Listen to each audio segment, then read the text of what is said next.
Ladies and gentlemen, wow, we have some breaking news on Super Bowl Sunday. I was not planning on going live today because I really didn't anticipate a lot of Buffalo Bills breaking news, especially as the both of the evil empires, Philadelphia Eagles and Kansas City Chiefs, are playing here in just a couple of hours. But it happened. It happened, folks. Special teams coordinator Matthew Smiley has been canned. Now, I will tell you what, I find this very intriguing because as many of us know, during the wrap-up season press conference from Sean McDermott, from Brandon Beane, he ended up suggesting and basically taking the side of Matthew Smiley and saying, no, we are going to ride with our guy for yet another season.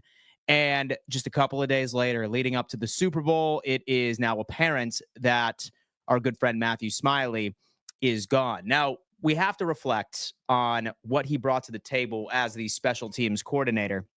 And I'm going to tell you what, it was a huge roller coaster, massive roller coaster for Matthew Smiley once he was here. First 2 years, top five in vast majority of the metrics that you saw from a special teams coordinator himself. But the past 2 years, as we know, his production, especially from the special teams unit, completely took a shit in so many different ways. A lot of special teams gaffes. If anybody is mad about the 12 men on the field during the Denver Broncos game a couple of years ago, largely on Matthew Smiley. Bottom of the league, bottom five for the vast majority of the metrics. And now it just has me scratching my head.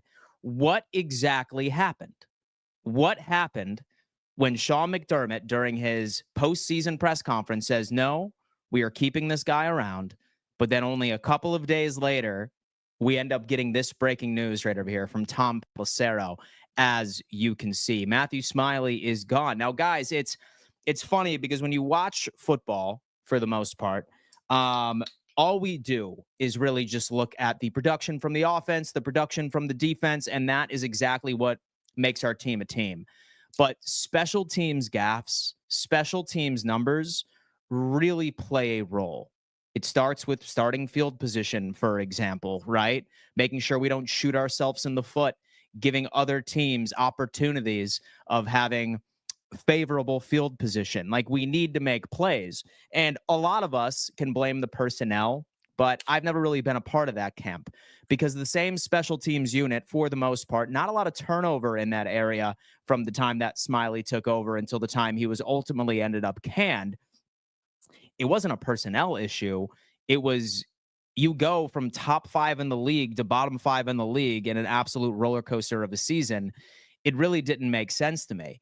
And it didn't make sense to me even further when Sean McDermott said that he was going to ride with this guy. But rest be assured, folks, for anybody that has been pounding the table for heads to roll in this offseason after we ultimately end up losing to our rivals once again, the Kansas City Chiefs, here you go. Special teams coordinator Matthew Smiley is officially canned. Now, folks, please do me a favor. Smash that like button if you haven't had an opportunity of doing so far. As many of you know, I am live twice a day, Monday through Friday, and occasionally I come on here during the weekends if there are any bits of breaking news. But as many of you, I know that we are sitting here trying to either avoid the Super Bowl or maybe we are reluctantly going to a Super Bowl party here in a couple of weeks or years, rather. Hours. Wow, holy shit. I need to hydrate. That's exactly what I need to do. Shout out Liquid Death. I'm not sponsored by these guys, but damn, I love some Liquid Death sparkling water. It's funny, right? Because nobody wants to watch the Super Bowl. And I'm really excited to talk a little bit more about Matthew Smiley, but I empathize with all of us because unless you were a Chiefs fan or unless you are an Eagles fan, I don't think any of us have any interest in watching, but that doesn't mean that you can't make it interesting, folks. How about some drinking games, right? How about if somebody, hey, you know what? I wonder how many times Tom Brady and the announcers are going to say Taylor Swift. Or I wonder how many times they are going to mention Kendrick Lamar or something obscure. Or maybe you want to do a drinking game that has to do with the refs throwing flags because you know that it's about to be a piss-poor officiated matchup. It happens each and every single time. But maybe, just maybe, you might want to put a little bit of money down on this damn game. Okay, and let me tell you something I think you guys are really going to love. Have to give a giant shout out to Kelshi. And I'm not going to lie to you. I have been obsessed with this app It is basically like the US stock market, but rather than betting on stocks, like you are betting on actual events. Like for the longest time, it was like politics, it was the economy. It was just like, is Joe Biden going to stutter within his first 3 seconds during his address to the public? Or is this stock going to go up? It's basically just random events. So Kalshi actually ended up launching their Super Bowl odds, which I think is really funny. And I have been sitting back and forth wondering, I'm like, okay, what will the commentators say during the game? Roger Goodell must say their full name. Josh Allen must say their full name. Lamar Jackson must say their full name. Belichick, Elon Musk, Kendrick Lamar, Taylor Swift 5+ times, which is hysterical. You know what? I think I'm actually going to do it. I'm going to say that the announcers ultimately end up saying Taylor Swift's name, okay, at least 5+ times, because you know that the camera is going to go to her at least immediately. $100 to win 250, and that's 250 contracts right there. Now, folks, here's the thing. They are offering you a free $10 as long as you sign up. And Kalshi, like I said, is the stock market for everyday events. It's not just sports.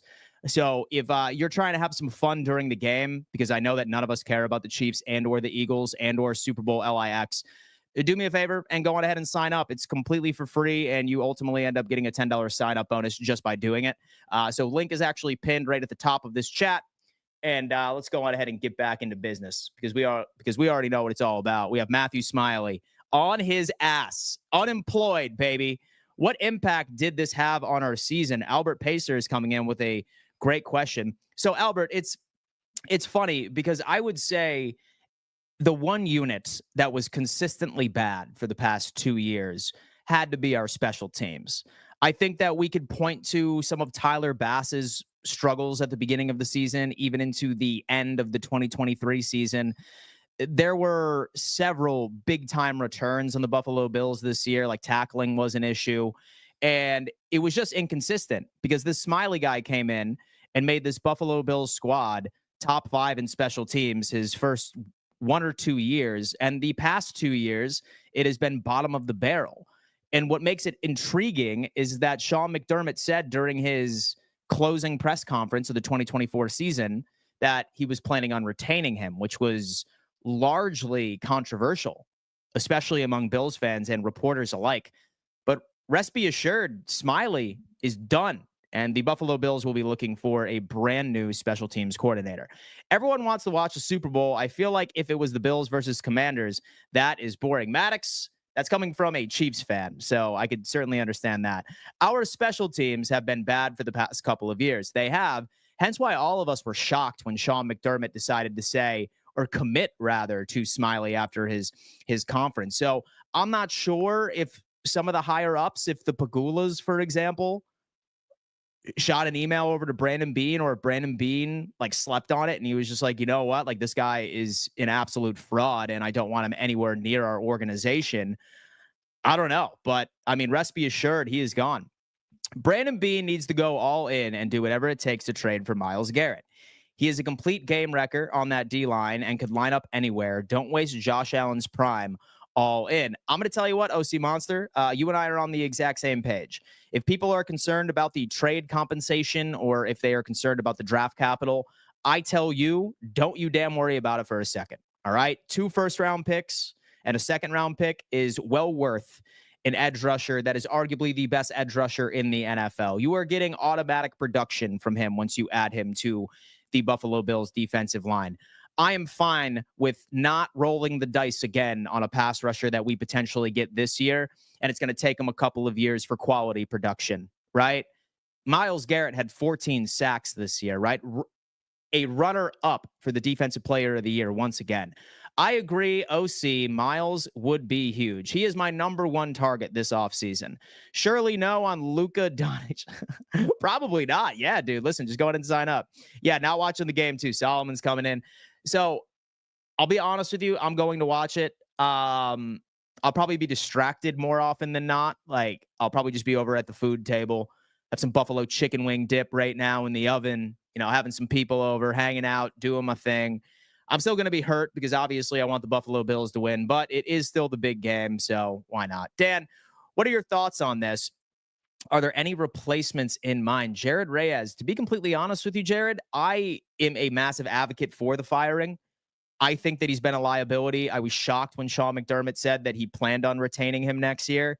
I'm glad that he had um a second thought like going into this. As far as replacements, I'm really going to have to unpack this. I'm going to invite a couple of guests on sometime this week so we can unpack and sort of understand who we should be going for. But I'll tell you what, this is an improvement simply just based off of subtraction from where I'm at, from where I'm standing. I'm guessing you're not streaming the Super Bowl tonight. I'm not streaming the Super Bowl tonight. I'm going to be, I think for the first time all season, actually sitting back and watching football and not streaming. I have no issue with teams moving on from coaches, but waiting this long makes no sense. All of the best options are gone. I agree, Jesse. It's going to be tough. So it's funny you say that because he actually brings up an interesting point based off of the last question we just saw. Who are we going to bring in? Maybe it's somebody that we promote from within. I mean, maybe we rip somebody away from a successful college program. I'm not entirely sure, but I really wish that I was a fly on the wall because there was some sort of miscommunication or there was a higher up that reached out to Sean McDermott and said, I'm sorry, dude, but this guy should have nothing to do with the Buffalo Bills organization. Tyler Bass' struggles aren't all on the coach, though. That's on Bass, and I think he needs to go. I think we have much bigger issues than this. Well, here's the deal. Like, we saw great production from Joe Brady this year. So he's fine. Solid coaching. Obviously, you want some more personnel on the offensive side of the football. I thought we saw good things from Babich because I do think that when it comes into your propensity of being able to take the football away that Babich was able to do, I think that that is a good sign that you might have the guy or you do have the guy. I think the defense was more of a personnel issue. I would argue that special teams, it was more so coaching than personnel. I think that was one of the only groups where I could look back and say, all right, coaching was the reason that that specific unit was shit, right? So I'm not particularly on the same page where I thought that like that was like one of our biggest issues. Like as far as cleaning up and as far as getting rid of somebody who doesn't do us any favors, I feel like Smiley was the dude, but is what it is. Better look at defensive coaching. That is the biggest problem. I wouldn't even necessarily say that it was a coaching issue. I feel like defense was more of a personnel issue. We just didn't have a pass rusher that could regularly wreak havoc. Like we haven't had an edge rusher that has had 10 plus sacks since 2013. And when you look at what the Buffalo Bills struggled in last year, like our biggest weakness on the defensive side of the football was stopping third down conversions. And if you really want to consistently throw your hat into the ring, and if you want to consistently win at stopping third downs, you need a pass rush. I don't care how good your secondary is. Eventually, if you're not getting to the quarterback, those wide receivers and skill position players are going to create separation. It's just a matter of time, right? So give me more of a personnel issue on the defensive side of things, which I think can be addressed this offseason with free agency, with the draft, what have you. Also, development of our second and third year players on the defensive side of the ball. I'm pretty sure it was more so of a personnel thing than coaching. But again, I'm standing pretty pat that if there was any unit on this Buffalo Bills squad that truly was, I could blame personnel v coaching, I would pick coaching exclusively for special teams. Bass was inconsistent, but I think he's done enough to merit another year. He was locked down, man. As soon as when Tyler Bass kicked that game-winning field goal with that Miami Dolphins game, it seems like he has shaken his yips, and I'm completely fine with that. We have Tyrone coming in. Hey, Dan, and do you think that the Bills need to open it up on offense again, start throwing the ball downfield again? After all, that is Josh's specialty. 5-yard routes will only take you so far. Your thoughts? First off, Tyrone, thank you so much for coming in and showing a little bit of love. On Facebook, by the way, that's funny, guys. I am also dual streaming on Facebook, which is great. Shout out to the Facebook people who are rocking with me today. So I'll be honest with you, Tyrone. Surprisingly enough, this Buffalo Bills team was still top 10 in downfield attempts, right? Like we were still top 5 in downfield attempts. That was where a lot of Josh Allen's weaknesses were this year. We could say that it was personnel, but we just didn't have the personnel in 2024 where we could really have a wide receiver stretch the field vertically and consistently win. I think in 2023, we looked at this offense and we said, okay, our biggest issue is that we simply can't come down with 50-50 balls. Like we cannot have a wide receiver catch the football downfield or in those contested catch situations. I think for the most part, we addressed that from Keon Coleman before his injury because he ultimately ended up having his struggles when he came back. But now I think that we've really learned that, yeah, we do need some speed on the outside. And with that being said, I think that we add a field stretcher, and I'm not going to say free agent here, but what I'm looking for is a wide receiver out of the draft that runs a sub 4.3, 4.4 40, somebody on the outside. Look at Jalen Royals out of Utah State. He is my favorite prospect. I had the pleasure of watching him play in Mobile, Alabama a couple of weeks ago during the Senior Bowl. So that's kind of where my thoughts are, right? I do agree that we need to bring that a part of our game, and I wish we had more of it last year. But remember, we had the attempts. Like we were top 5 in attempts downfield, 20 yards. Problem was that we just didn't have the personnel that can consistently create separation, and how you fix that is ultimately going to be speed. F your feelings. Paul Costa, nobody beats the Chiefs, not just the Bills, but your take is bad because the Bills were the only team that beat the Chiefs this year. I mean, listen, I'm going to say this again. Everybody in the NFL has a Kansas City Chiefs problem. Every single one of them have a Kansas City Chiefs problem. So anybody that tries to clown you saying, oh, this Buffalo Bills team can't beat the Kansas City Chiefs. Last time I checked, nobody in the AFC can beat the Kansas City Chiefs. All right? Not a damn soul. Like no one has consistent success against this team. Like they have been to 5 of the last 6 Super Bowls, have won 4. So, and we'll three-peat today. So we will see. It seems like that they held out Smiley until they had one last prospect to replace him. And the Damar Hamlin fake punt was genius. Absolutely. So for anybody being like, why would we fire Matthew Smiley? Damar Hamlin fake punt. Look at that. Special teams guy. Love that. Joe Brady does get stupid with his play calls and personnel. Case in point, Cool sat out last 2 offensive drives versus Kansas City. Cook does that. I mean, listen, here's the deal. First year as a full-time offensive coordinator, and the guy ended up leading the Buffalo Bills into the second highest scoring offense in the NFL. Like, this is a game of inches, right? Like, there are 31 losers each and every single year.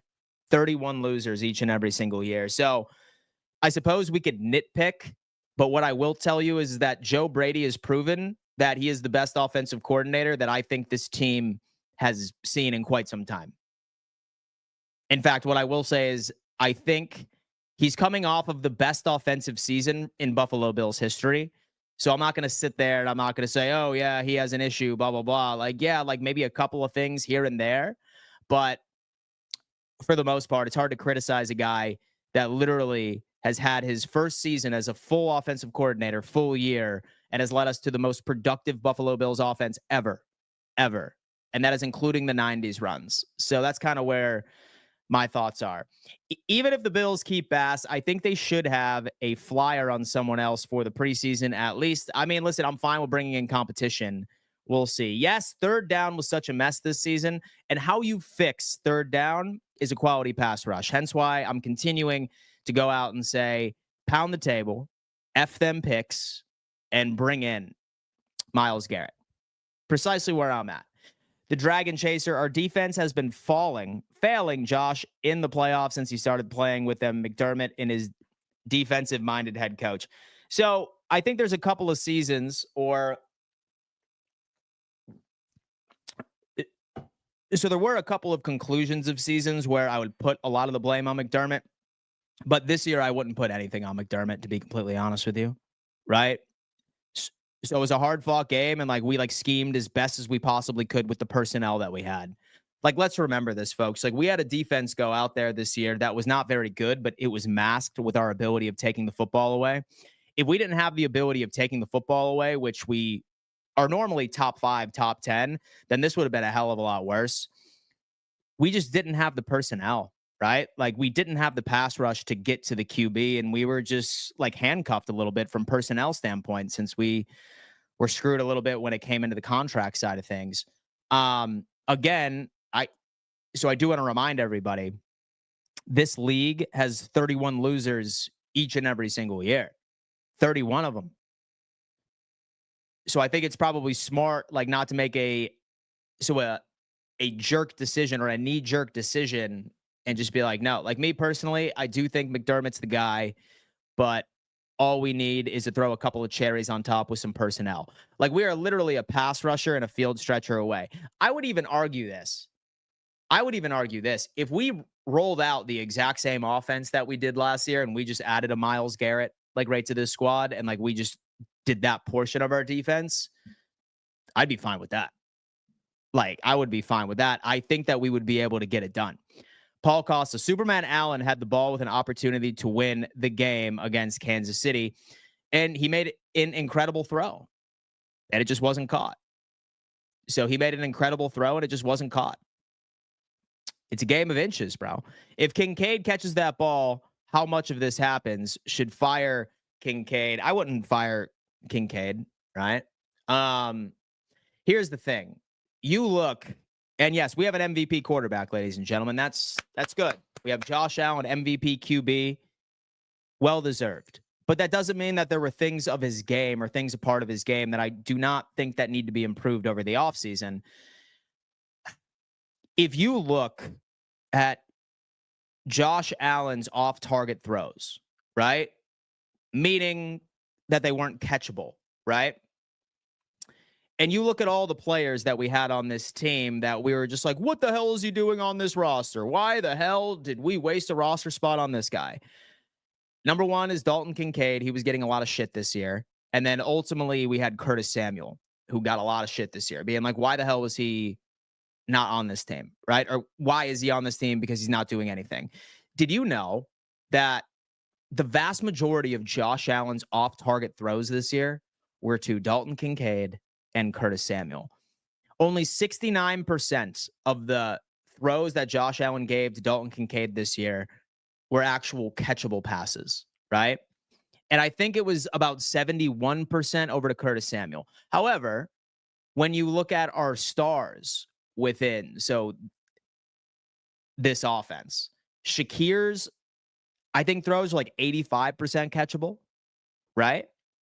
And then Mac Hollins was like 84 too, like something along those lines. So it could be a lack of some chemistry, maybe like one of the two, but it's largely on Josh Allen, dude. It's largely on Josh Allen. Like you look at like where like his on-target throws were, and all of them were to, of course, Shakir, and all of those were to Mac Hollins. Same thing with James Cook here and there. So I think it just goes into, I'd say, establishing some sort of chemistry with these young bucks. And hopefully they do, because I'm still very high on Dalton Kincaid. I wish that he would have been better, but is what it is. We have to hope for some development. And remember, he's year two. He's year two, man. How many players on this team didn't really step up for this team until year two, year three? Don't sleep on the development that this coaching staff has regularly been able to put up. I wonder who they have in mind for special teams coordinator after firing Matthew Smiley. So I'm going to tell you what, it's my buddy Jesse. So he's the 49ers contributor over at Roundtable Sports. He raised the question. He was just like, why the hell would they wait this long? All of the good prospects are gone. And I agree. So say that I'm a gambling man, I have a feeling that they're probably going to roll the dice on somebody that is promoted from within. Or maybe they pluck somebody away from a college program. I don't know. Even if Kincaid would have got that ball and there was a flag to bring it back. So, yeah, Mark Tomlin was fired.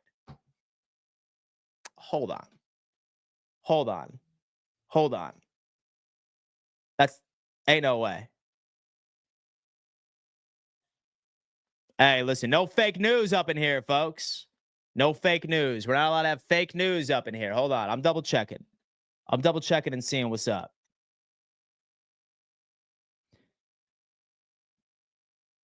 Ain't no way.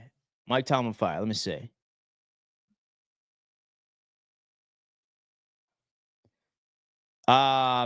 Yeah, that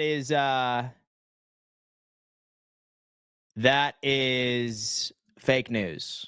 Fake news, folks. Fake news, man. No fake news up in here. Yo, Dan, and did you know that Lamar is a playoff choker and not the 2024 NFL MVP? Also, what is the jersey giveaway being announced? The jersey giveaway is going to be announced tomorrow, mañana, my friends. Mañana. I'm going to be giving away some jerseys to some homies. I think you're talking about that Taron Johnson jersey, right? That's right, man. I'm giving away a signed Taron Johnson jersey to one of you lucky people. And all you need to do is be a subscriber to this YouTube channel, and then leave a comment on this video once you are all said and done. And I will announce this tomorrow during my afternoon stream. Super excited about that. I still have that Gregory Rousseau jersey that I need to give away to my boy that won. I've been on the road for the past 2 weeks, but I'm super excited. I do jersey giveaways all the time. So I'm super excited to continue to bless you guys. But all right, y'all, I'll tell you what. I need to go on ahead and start chefing up some Super Bowl snacks. I know this game's going to suck watching. I have a feeling Kansas City is going to three-peat. That's just kind of where I'm at. But yeah, I appreciate you tuning in, and I'm super excited to dive into some off-season content because we have so much to discuss.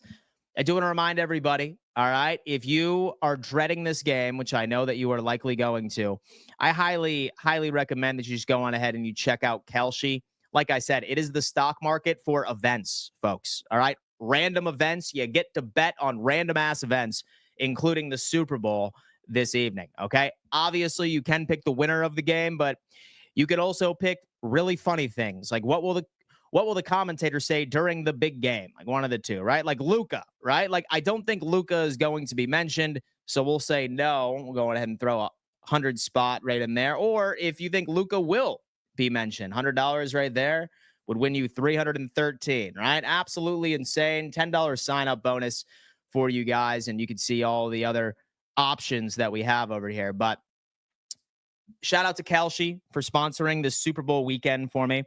And hit that link at top and use code Don Mafia, one word, DONMAFIA, for your $10 sign up bonus and get in on the action. Best of luck to the Philadelphia Eagles. We are rooting for you as America, as Americans, but I think the Chiefs are going to three-peat. But prove me wrong, make me happy. Love you guys, enjoy, and I will see you tomorrow at the regularly scheduled time. Peace.